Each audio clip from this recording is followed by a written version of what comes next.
आनंद भैया, दिनेश जी के घर खबर पहुंचा दिए हैं, पर अब देखो।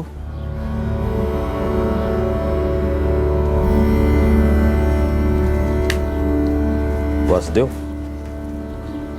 दिनेश भाई के यहाँ संदेशा गया तो है, लेकिन वो अम्मा जी के अंतिम दर्शन करने नहीं आएंगे। आनंद जी, हमारे साले दिनेश बेटे हैं अम्मा जी के।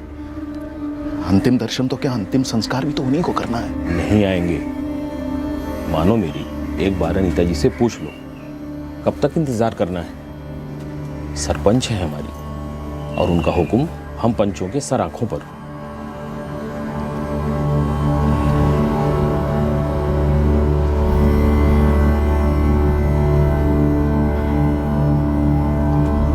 अनीता, दिनेश भाई के यहाँ संदेशा तो गया है, पर उनकी अब तक कोई खबर नहीं। आएंगे, इकलौते भाई हैं हमारे, अम्मा अब्बा का इकलौते बेटे। इंतजार करते हैं।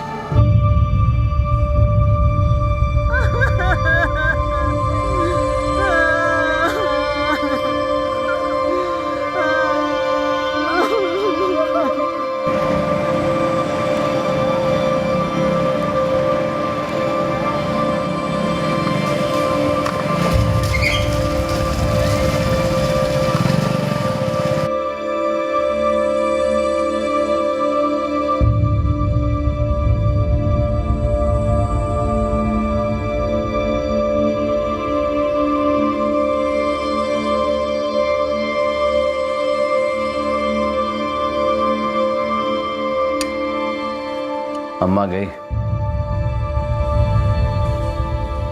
तो जा रहे हैं ना आप? क्यों जाए? ताकि अनीता और वासुदेव इज्जत उतारे हमारी, नीचा दिखाए हमें। आज के दिन ये सब भूल जाइए जी। अम्मा जी को अग्नि देना आपका धर्म है और हक भी। नाम का हक है हमारा। ऐसा ना सोचिए जी, हक होने से मिलता नहीं है, हक तो जताना पड़ता है, और जो जरूरत पड़े तो छीनना भी पड़ता है, वरना इस एक हक के साथ बाकी के सारे हक भी छीन सकते हैं। समझ रहे हैं ना आप हमारी बात?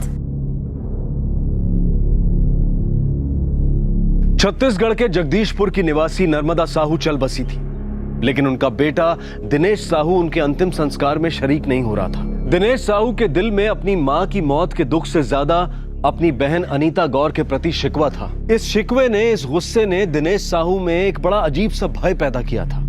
आखिरकार शिकवे का यह बीज बोया कब गया था, और अब सवाल यह था कि बैर और गुस्से का यह पेड़ कितना बड़ा होने जा रहा था।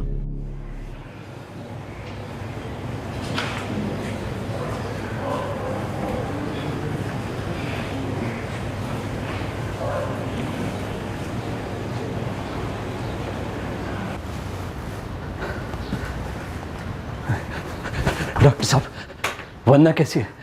हमारा बच्चा? दिनेश जी, लड़का हुआ है, लेकिन माफ कीजिए, हम वंदना जी को नहीं बचा पाए। नहीं हो सकता। देखिए, खून बहुत बह चुका था और खतरे के बारे में हम सबको पता ही था। आखिरकार सिजरिन यानी ऑपरेशन करना पड़ा।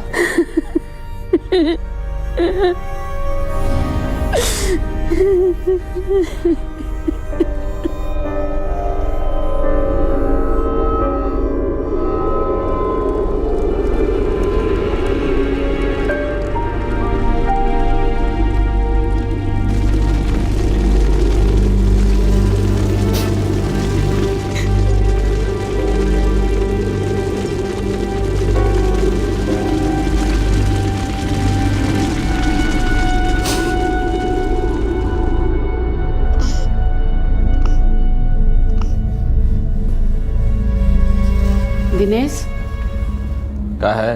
हमें पता है बेटा, तुम्हारा दिल नहीं है, फिर भी बच्चे का नामकरण तो होगा ही ना।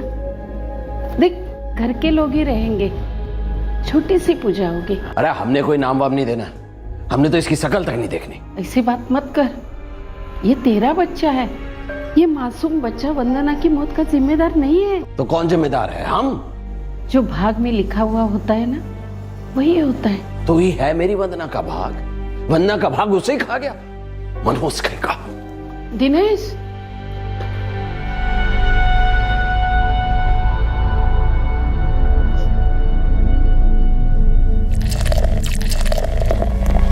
गले लगाना तो दूर, दिनेश बच्चे को देखता भी नहीं है, बहुत ज्यादा पीने लगा है। दिनेश भाई साहब ऐसा क्यों कर रहे हैं? ये गलत बात है। इस बच्चे का क्या कसूर है इसमें? अम्मा जी, अगर आप चाहें तो हम एक बार बात करें दिनेश भाई साहब से। ना ना दामाद जी, कम से कम आप बीच में ना पड़ो तो अच्छा है। कहीं उल्टा सीधा बोल दिया तो।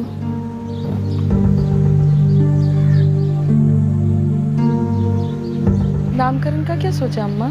मैंने नाम सोच लिया, प्रसाद। प्रसाद साहू, मेरा पोता प्रसाद।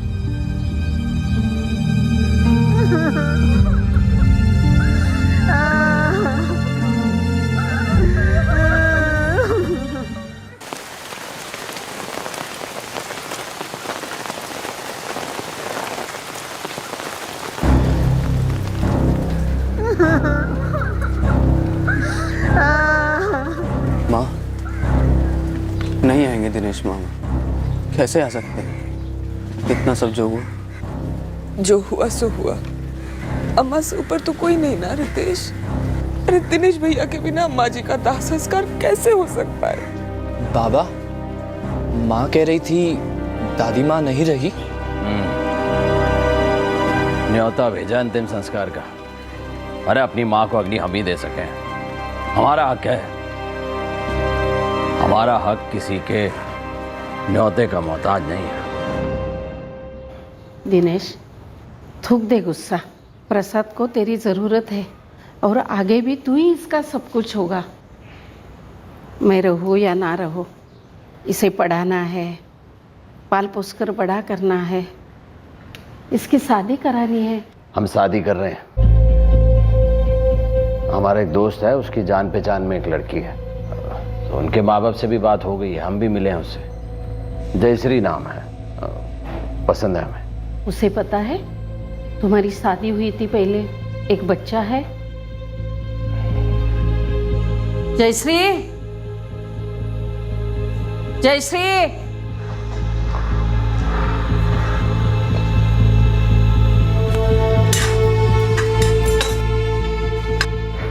कब से बुला रही हूँ? 1 घंटा हो गया। प्रसाद के लिए दूध लाने के लिए बोला था। अम्मा जी, इस बच्चे की जिम्मेदारी आपने ली है, पूरी की पूरी आप ही उठाई है। ये बच्चा दिनेश का है तो तुम्हारा भी हुआ? बिल्कुल नहीं, हमने कभी नहीं कहा था कि हम इस बच्चे को अपनाएंगे। जब हमारे पति अपनी पहली बीवी से हुए इस बच्चे का बाप नहीं बनना चाहते तो हम माँ काहे बने? हमें लगा था दिनेश की दूसरी शादी होगी तो सबका भला होगा, बच्चे को माँ का प्यार मिलेगा और दिनेश भी बच्चे को अपनाएगा। लेकिन यहाँ तो उल्टी गंगा बह रही है। जयश्री बच्चे को अपनाने के लिए तैयार नहीं और दिनेश दिन ब दिन प्रसाद से दूर जा रहा है। अनीता, सोचो, अगर आज ये हाल है तो उनका खुद का बच्चा होगा तो क्या होगा? लाला, हाँ? ये है हमारा बेटा, हमारा असली खून। गौरव नाम कैसा रहेगा? बहुत अच्छा रहेगा। हमरा पहला बेटा गौरव।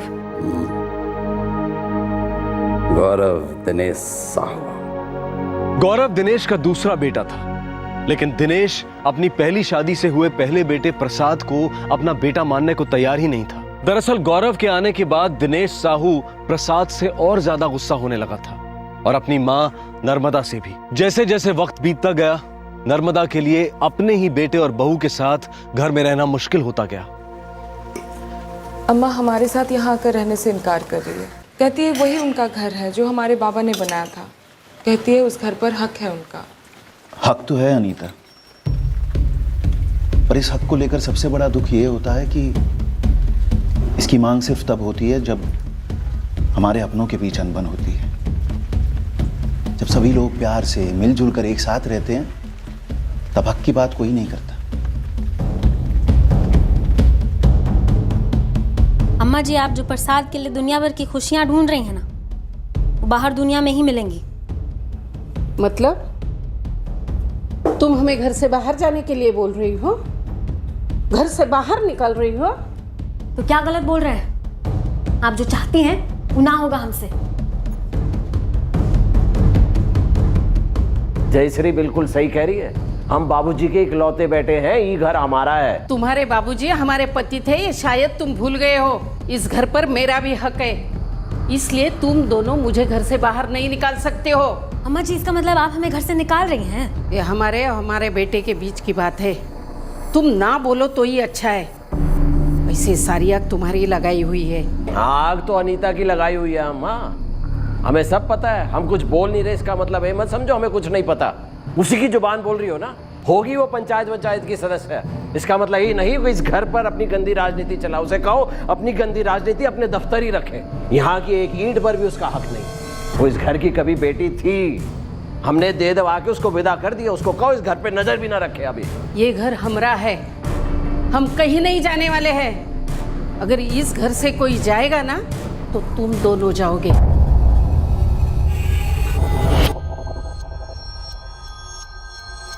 अम्मा जी ऐसा बोलेंगी हमने कभी सोचा भी न था। अम्मा नहीं बोल रही है जयश्री, अनीता बोल रही है। अनीता अम्मा को कठपुतली की तरह नचा रही है और उसकी डोर वासुदेव के हाथ में। वो हमारा सब कुछ हड़पना चाहता है। और आप प्रसाद की बात भूल रहे हैं। इतना याद रखिएगा, हम अपने खून से लिख कर दे सकते हैं आपको। जब तक अम्मा जी प्रसाद की परवरिश कर रही है ना, तब तक उसका हक, उसका ये, उसका वो कहते कहते सब कुछ हड़प लेंगी। जो आपके हिस्से का है वो भी हड़प लेंगी, और फिर हमारे गौरव के हिस्से का हक भी। वो तो हम होने नहीं देंगे। अम्मा, ये तुम्हारी उम्र है ये सब झेलने की? और प्रसाद भी ऐसा कब तक रहेगा? हमें नहीं पता अनीता, बस इतना जानती हूँ, जिंदगी भर दिनेश अपनी मनमानी नहीं कर सकता। उसको अकल भी कैसे आएगी? उसकी पत्नी जयश्री उसके दिल में जहर भरती है। अम्मा, उन दोनों को अपना समझ लेने दो। तुम बस हमारे साथ हमारे घर चलो। प्रसाद को हम दोनों मिलकर पालेंगे, हम और वासुदेव। अम्मा, जैसे रितेश और प्रीति हमारे बच्चे हैं, वैसे ही प्रसाद हमारा तीसरा बच्चा होगा। हमने बात कर ली है वासुदेव से, वो भी राजी हैं। कोई बेटी के घर ऐसे रहता है? और प्रसाद अपना घर छोड़कर क्यों जाएगा? वो इस घर का वारिस है। हाँ, लेकिन वो तो बात की बात है ना अम्मा। ऐसी माहौल में प्रसाद नहीं पल सकता। और ये क्या बेटी का घर रट लगाई हुई हो? ये सब दकियानूसी बातें हैं अम्मा। आज की तारीख में तुम्हारी बेटी पंचायत की सदस्य है। कभी सोचा था ये दिन देखोगी? जमाना बदल गया है अम्मा। काश तेरे भैया का दिल बदलता, वो प्रसाद को अपना लेता, उसको अपना हक देता। इस वक्त हम तुमसे अपना हक मांग रहे हैं अम्मा, बेटी होने का हक।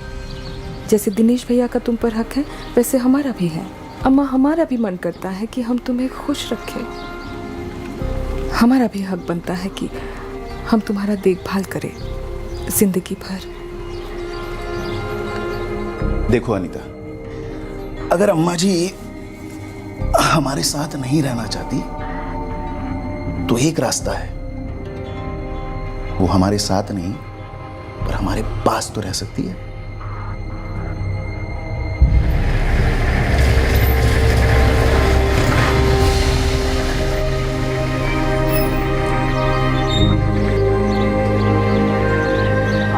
भाई सामान जरा उतार देना, लेकिन धीरे से। आइए अम्मा जी, आराम से हाथ दे दीजिए।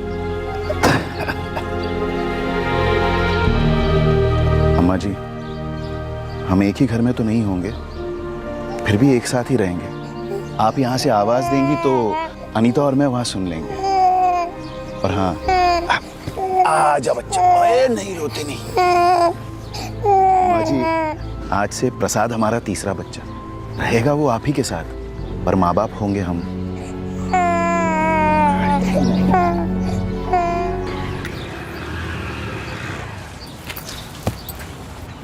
अम्मा जी घर छोड़कर चली गई। क्या? कहाँ चली गई? वो अनीता और वासुदेव के साथ चली गई।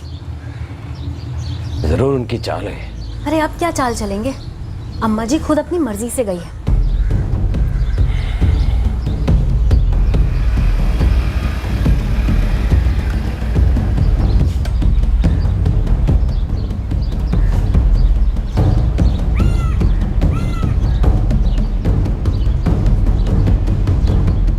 भाई दिनेश, मैंने सारे रिकॉर्ड 3-3 बार चेक किया है। तुम्हारी कोठी, तुम्हारे खेत, सब कुछ तुम्हारे बाबूजी के नाम पे ही है। मतलब हमारा है ना? हाँ भाई, पिताजी की जायदाद में पहला हक तो बेटे का ही होता है ना। एक बात बताओ प्रदीप भैया, इस जगदीशपुर में पहले पंचायत में सिर्फ मर्द होते थे, अब औरतों के लिए भी जगह हो गई है, तो ये हमारी जायदाद के लिए तो नहीं हो सकता कहीं? जो मेरा घर है, जमीन है, उसमें हमारी बहन अनीता हिस्सा मांग ले। देखो भाई, ये सब जो है कानूनी बातें हैं। मेरा काम है सिर्फ ऊपर से आए ऑर्डर पे अमल करना। हम कौन सा ऑर्डर बदलने को कह रहे हैं, हम तो पूछ रहे हैं ऐसा। देख भाई दिनेश, हक जो है ना अदालत साबित करती है। जताने को कोई भी जता सकता है, कोई भी दावा कर सकता है। मतलब तो जो हमारा घर है, जमीन है, उसमें हमारी बहन हिस्सा मांग सकती है। यदि अम्मा जी चाहें तो अनीता जी को एक हिस्सा मिल भी सकता है। अम्मा जी का हक ज्यादा है या हमारा? यार, ये पूरा चित्रपुर और जगदीशपुर जानता है कि तुमने अम्मा जी को घर से निकाल दिया है। अरे बकवास है प्रदीप भैया, अपनी मर्जी से गई है, हमने थोड़ी ना निकाला उन्हें। तो घुमा फिरा के बात तो वही है ना यार। पूरा गांव अभी अनीता जी और उनके पति का ग्रोह के भी उन्होंने बेटे का फर्ज निभाया है। तुम्हारी बूढ़ी माँ और तुम्हारे पहले बच्चे की जिम्मेदारी उठा रही है वो, और बात भी सही है। जो हमारी बहन अनीता है ना, उसकी चाल सही है, चालाकी तो कोई उससे सीखे। अब इसे चाल कहो या जो भी कहो, लेकिन सच्चाई यही है कि आज अनीता जी ही अम्मा जी की देखभाल कर रही हैं, और अनीता जी पंचायत की सदस्य भी हैं।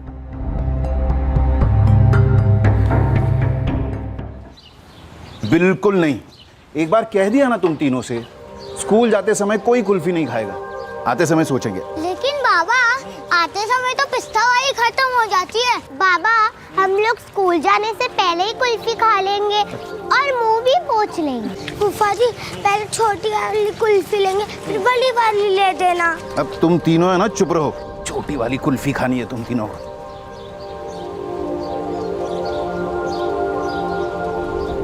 अच्छा अम्मा, हम चलते हैं। अरे आजकल तो तू पंचायत की हो गई है। अभी कहाँ अम्मा, 4 महीने में पंचायत की चुनाव है। इस बार तुम्हारे दामाद नहीं लड़ रहे हैं ना? क्यों? अरे इतना अच्छा काम कर रहे हैं, लोग इज्जत करते हैं। लेकिन उनको भी अपनी टीचरी पे ज्यादा ध्यान देना है, तो बोले अनीता इस बार तुम लड़ लो। अरे वाह, तो तू सरपंच बनेगी? अब लोगों की अगर मर्जी होगी तो जरूर बनूंगी। उन्होंने इतने अच्छे अच्छे काम किए हैं, उसी को आगे बढ़ाऊंगी। मेरी बेटी इतनी होशियार और होनहार कब हो गई पता ही नहीं चला। आज अगर तुम्हारे बाबा होते बहुत खुश होते। तुम तो खुश हो ना? बहुत खुश हूँ। बस मेरे लिए इतना ही मायने रखता है। अनीता सरपंच बनी, बच्चे बड़े होने लगे, सालों बीत गए, लेकिन उस दौरान दिनेश एक बार भी अपनी मां नर्मदा या अपनी पहली शादी से हुए बेटे प्रसाद को देखने तक नहीं आया।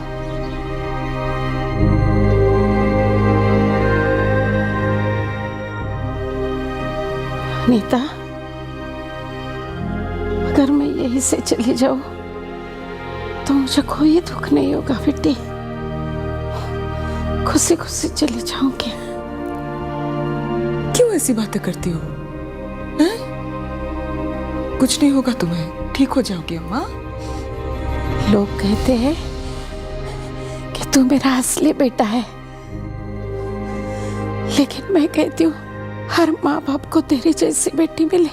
आप ठीक कह रही हैं। गांव में सभी कहते हैं बेटी हो तो अनीता जैसी।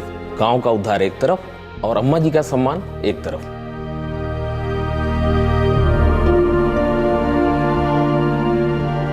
जब अनीता की मां नर्मदा चल बसी, तब अनीता गांव की सरपंच थी और बहुत लोकप्रिय भी थी। 19 साल बीत गए थे। दिनेश ने नर्मदा और प्रसाद का मुंह तक नहीं देखा था, और अब नर्मदा का शव आंगन में पड़ा इंतजार कर रहा था कि कब दिनेश आएगा और कम से कम अपना आखिरी कर्तव्य निभाएगा।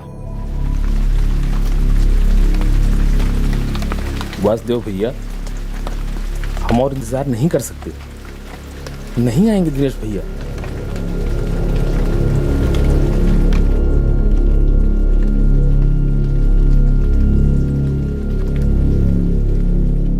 हम भी देखते हैं हमारे बिना अंतिम संस्कार कैसे होता है।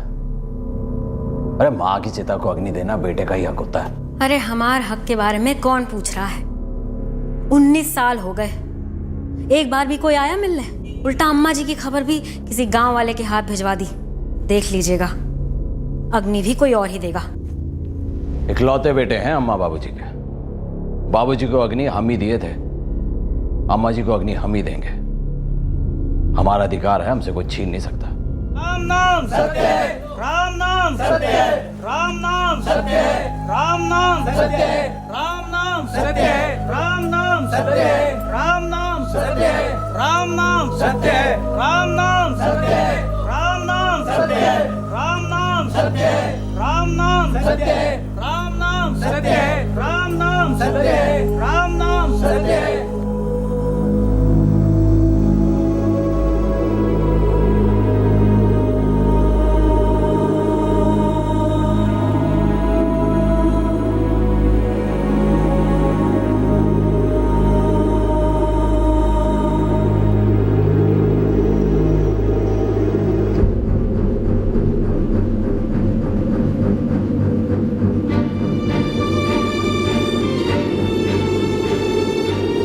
महादेवत्राय माम शरणागतम जन्म मृत्यु उजरा व्याधि पीड़िते कर्म बंधने ही।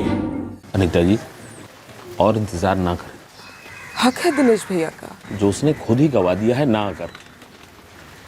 क्रियाक्रम शुरू करते हैं। वैसे भी नर्मदा जी की अंतिम इच्छा यही थी। आनंद, अनीता से कहो हमारा अंतिम संस्कार वही करेगी। आपको कुछ नहीं होने वाला। अभी तो आपको रितेश, प्रीति और प्रसाद की शादी देखनी है। हमें इतना लालच नहीं है। वासुदेव और आप सब लोगों ने हमारे लिए बहुत कुछ किया है। हमारा बेटा होते हुए भी उसने कुछ नहीं किया। प्रसाद को एक बार मिलने के लिए भी नहीं आया। अनीता ही हमारे लिए सब कुछ है। वही हमें विदा करेगी। भारतवर्षे भरतखंडे आर्यावर्ते देशे जम्बूद्वीपे आकाश मार्गे धर्मराज लोके प्रेतस्य प्रेतत्व मुक्त्यर्थम उत्तम उत्तम फल प्राप्त्यर्थम ते मया दीयते तव प्रतिष्ठिता। खंडे आर्यावर्ते देशे जम्बूद्वीपे आकाश मार्गे धर्मराज लोके प्रेतस्य प्रेतत्व मुक्त्यर्थम।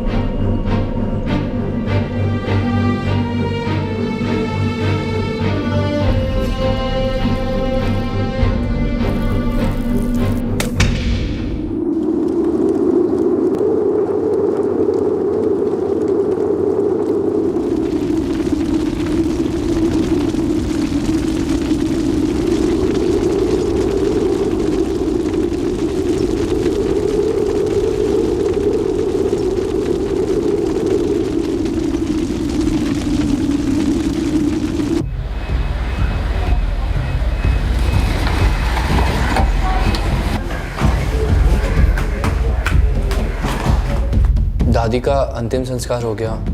दादी माँ को अग्नि अनीता बुआ ने दी है और 13वीं भी वही करेंगी। इंतजार नहीं हुआ हमारा। दुनिया को बोलेंगे हम तो आए ही नहीं। अब जताएंगे सारे हक। बड़े सात्य लोग हैं, ये चाल है उनकी।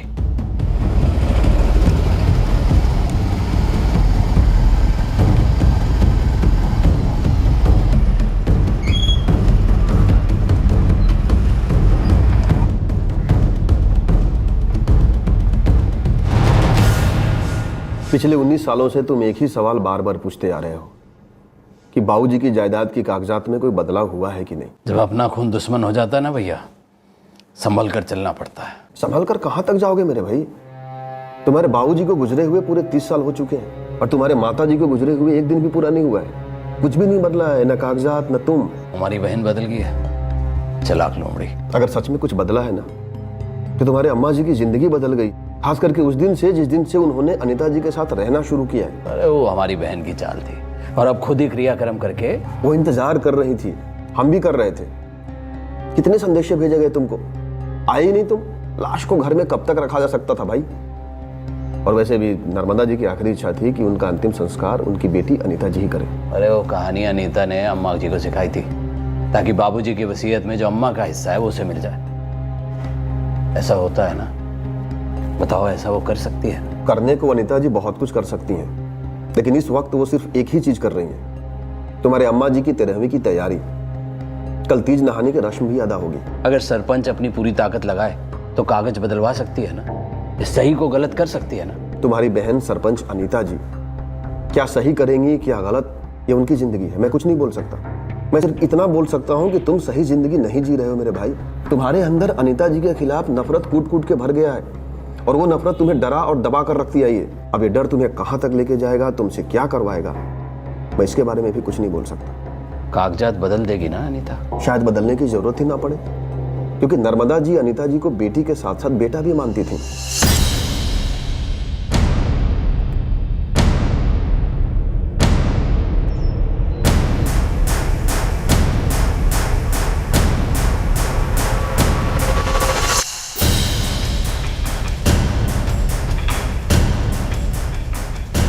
तीसरे दिन की रस्म को पूरा करने घर के सभी पुरुष निकल पड़े।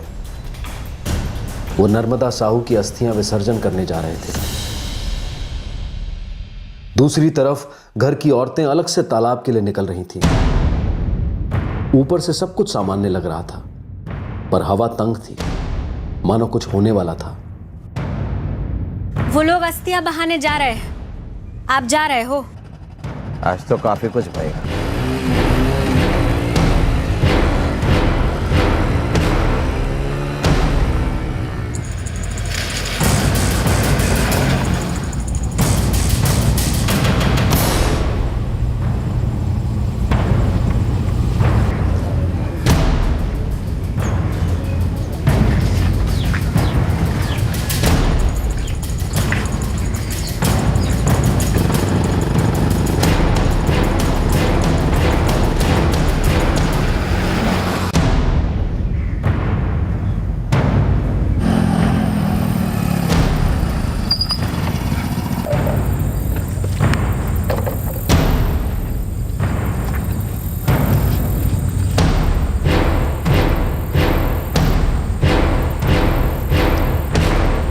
ओम ध्वा अंतरिक्ष शांति, पृथ्वी शांतिरपाय शांति, औषध्या शांति, वनस्पत शांति, विश्वदेवाय शांति, ब्रह्मा शांति।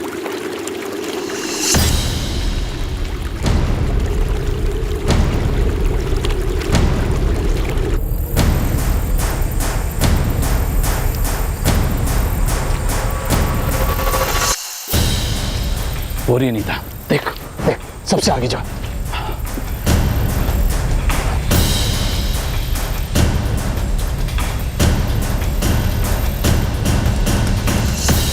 आंखों में खून उतर आया था, कोलाहल मचने जा रहा था, पर असल कोलाहल तो दिनेश साहू के मन में मचता आया था कई सालों से, जो आज खून चखने जा रहा था। इतने सालों से दिनेश एक भय, एक भ्रम से घिरा था कि उसकी बहन उसकी सारी जायदाद हड़पने की फिराक में है। दिनेश के दृष्टिकोण से यह लड़ाई एक जंग थी, उसके हक की जंग।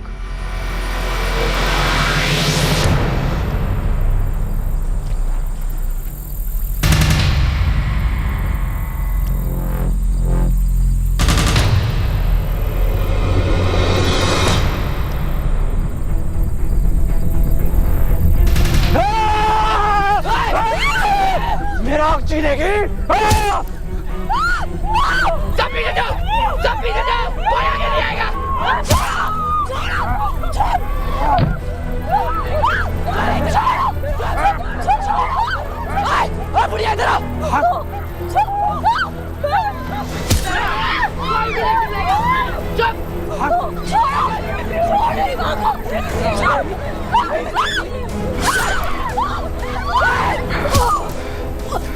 हमारा हक छीनेगी?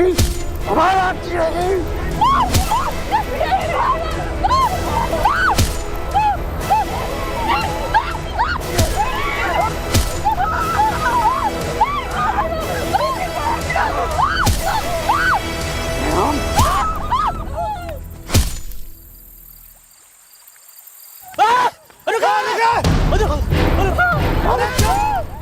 गौरव, गौरव बाहर, बाहर आ जाओ, जल्दी आओ।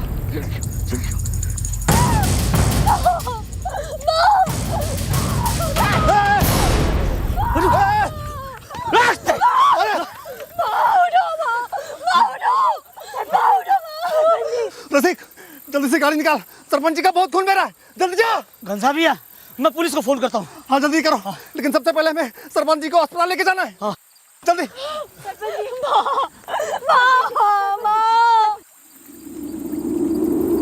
वासुदेव भैया, वासुदेव भैया, वासुदेव भैया, भैया भैया जल्दी चलिए, वहाँ सरपंच जी पे हमला हुआ है। क्या? किसी औरतों के साथ यहाँ पे आने के लिए निकली थी, तभी दिनेश भैया उनके लड़के गौरव ने कुल्हाड़ी से वार कर दिया। चाकू भी था, बहुत खून बह रहा है सरपंच जी का।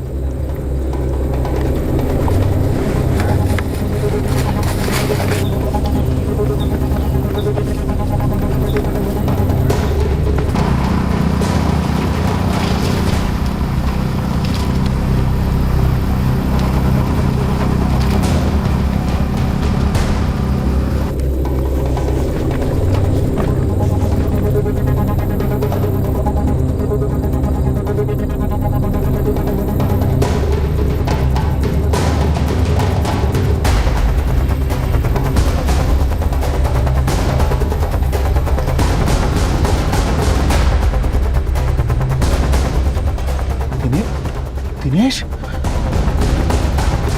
वो रहा दिनेश।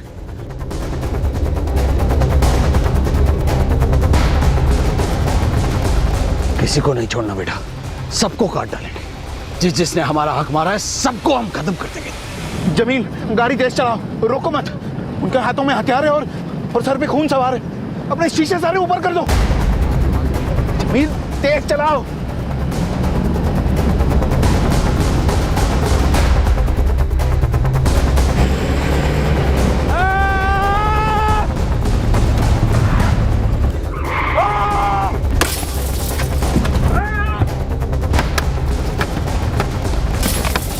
ये दिनेश पागल हो गया है।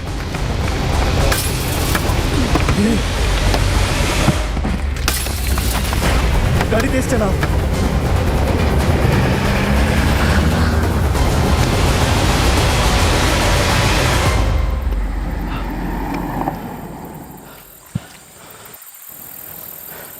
बेटा निकलना होगा, यहाँ रुक नहीं सकते।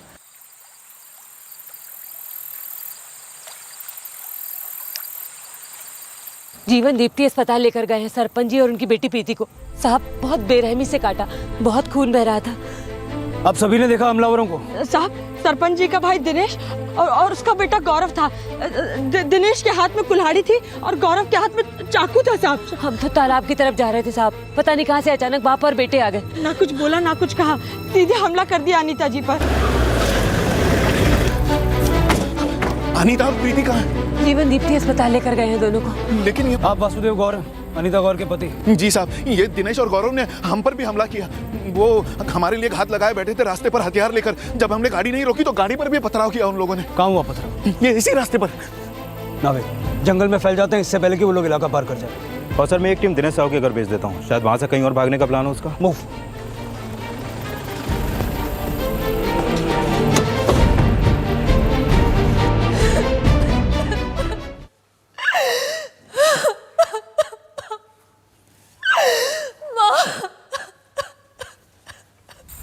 सब लोग गन्स के साथ रेडी हो और चारों तरफ फैल जाओ।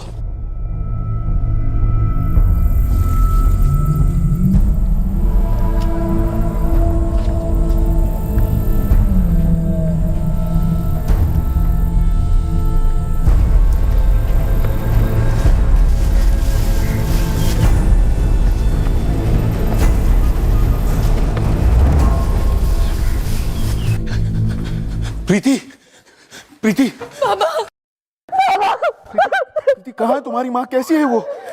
प्रीति बोलना, कैसी है तुम्हारी माँ? बाबा, माँ अब नहीं रही बाबा, उन लोगों ने माँ को मार दिया।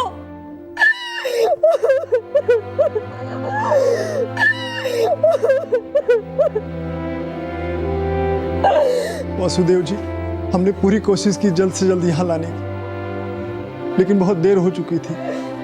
डॉक्टर साहब ने कहा कि खून हद से ज्यादा बह गया है, इसलिए।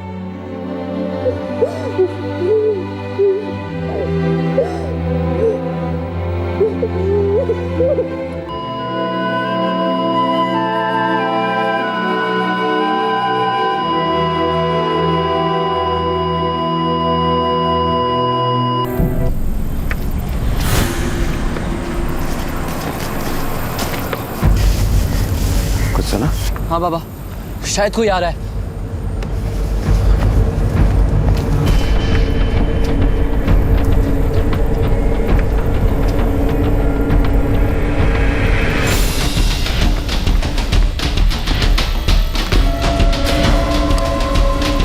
दिनेश और गौरव हथियार फेंक दो, सरेंडर कर दो।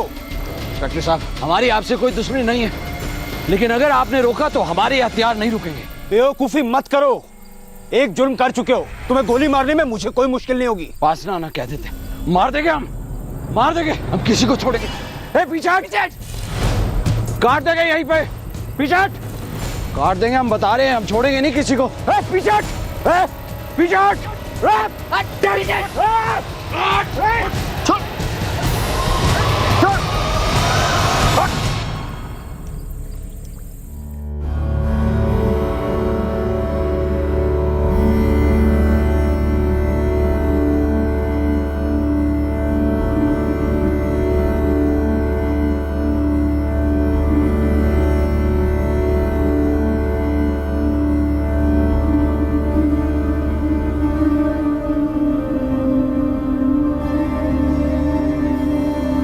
दिनेश साहू, तुम दोनों अपने मकसद में कामयाब हो गए हो। अनीता जी, तुम्हारी बहन हॉस्पिटल में चल बसी है, अब चार्ज हत्या का लगेगा। हमें चार्जवाज से कोई मतलब नहीं है इंस्पेक्टर साहब। रत्तीभर गलत नहीं किया, जो किया बिल्कुल ठीक किया। औरत ही ऐसी थी वो औरत बहन थी तुम्हारी, जिसने न सिर्फ तुम्हारी माँ की देखभाल की, तुम्हारे बड़े बेटे की भी जिम्मेदारी उठाई। 19 साल से सुनते आ रहे, उसने हमारी सारी जिम्मेदारी उठाई। कोई ये नहीं जानता कि ये सब उसकी साजिश थी। उसने जानबूझकर ये किया ताकि वो हमसे सब कुछ छीन सके जो कुछ हमारा था। हमारी अम्मा को भी हमसे छीन लिया। किसी ने कुछ नहीं किया दिनेश। पूरे 19 साल तक तुम अपनी अम्मा और अपने बड़े बेटे से नहीं मिले। अनीता की चाल थी, लोमड़ी थी, लोमड़ी दूर का सोचती थी। दुनिया को जताना चाहती थी कि वो बेटी और बेटे दोनों का फर्ज निभा सकती है। हमारे बारे में झूठी झूठी बातें फैला दी। ऊपर से सरपंच थी, क्या कुछ नहीं किया उसने हमें, हमारी अम्मा और हमारे बेटे से अलग करने के लिए, जायदाद से अलग करने के लिए। माँ को अग्नि देने का अधिकार भी हमसे छीन लिया। वो अधिकार सिर्फ हमरा था, हमरा। बकवास बंद करो दिनेश, हमने सारी पूछताछ कर ली है। तुम्हें संदेशा भेजा गया था, तुम्हारे घर आदमी भी भेजा गया था, पूरे 3 घंटे तक तुम्हारा इंतजार किया गया था, लेकिन तुम नहीं आए। गुस्सा थे हम उन लोगों पर। वो हमारे सारे हक छीनना चाहती थी, सारे अधिकार हमसे छीनना चाहती थी। तुम पागल हो गए हो दिनेश, मन गढ़ंत कहानियां बना रहे हो। हम पागल नहीं हुए, तहसीलदार दफ्तर जाकर कागज की छानबीन कर लो।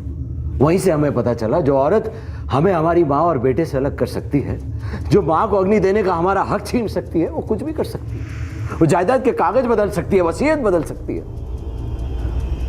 हमें अनीता को मानने का बुरा नहीं लग रहा, हमें तो बुरा लग रहा है कि हम वासुदेव के टुकड़े नहीं कर सके। बड़ा आदर्शवादी मास्टर समझता है अपने आप को, लालची चोर। उसकी भी नजर थी हमारी जायदाद पर। सर, मैं उसे क्यों भड़काऊंगा?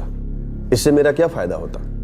वो 19 साल से इसी दर्द में जी रहा था कि अनीता जी एक न एक दिन उसकी जमीन और उसकी कोठी अपने नाम कर लेगी। लेकिन उसने तो कहा कि तुमने उससे कहा कि वो ऐसा करने वाली है। मैं ऐसा क्यों कहूंगा?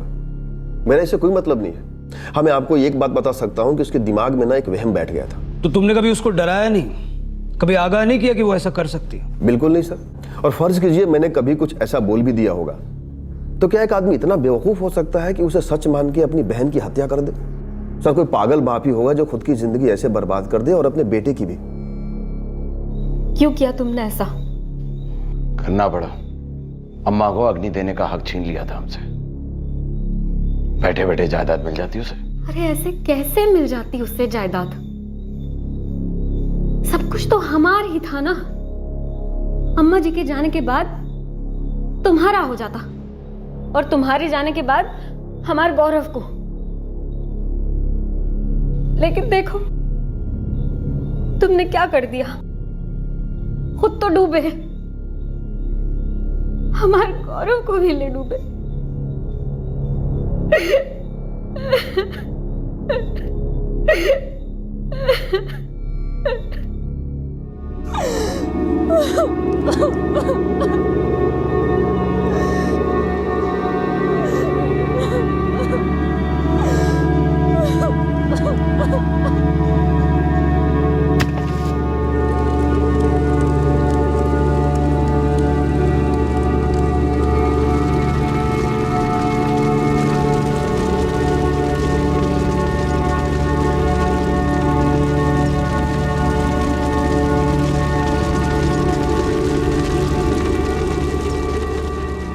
दिनेश साहू और उसके बेटे गौरव साहू को आईपीसी की धारा 302 के तहत कत्ल के इल्जाम में गिरफ्तार किया गया है। इस वक्त दोनों न्यायिक हिरासत में हैं। इस हत्याकांड ने सारे गांव को झकझोर कर रख दिया।